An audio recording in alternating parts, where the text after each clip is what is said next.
ইতিহাস গড়ল বাংলাদেশ। অস্ট্রেলিয়ার মাটিতে অস্ট্রেলিয়ার বিপক্ষে ডোমিনেট করে টেস্ট জয়। বাংলাদেশের ইতিহাসে এমন জয় কখনো আসেনি।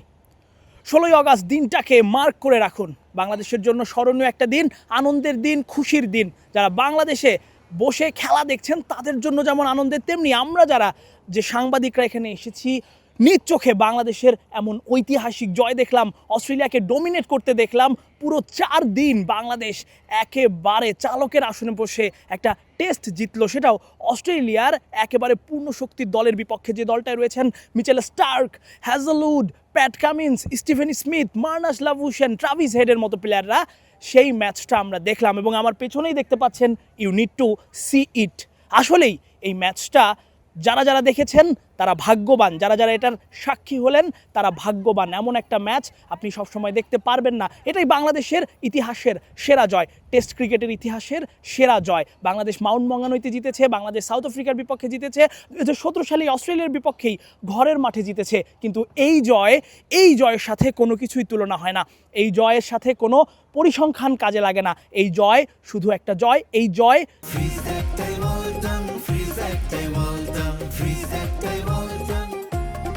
শুধু একটা জয় নয়, এই জয় বাংলাদেশের ক্রিকেট ইতিহাসের, টেস্ট ক্রিকেটের ইতিহাসের সবথেকে স্মরণীয় জয়, সবথেকে স্মরণীয় মুহূর্ত। এমন একটা জয়ের পেছনে সবথেকে বড় কারিগর হাসান মাহমুদ। 9টা উইকেট নিয়েছেন বড় কারিগর। মেহেদী হাসান মিরাজ 5 করেছেন, গুরুত্বপূর্ণ মোমেন্টে রান করেছেন। তানজিদ তামিম সেঞ্চুরি করেছেন। এবং পুরো 4 দিন অস্ট্রেলিয়াকে একটা সেশনও জিততে দেয়নি বাংলাদেশ। এমন জয় আপনি অস্ট্রেলিয়ার মাটিতে কখনোই দেখবেন না।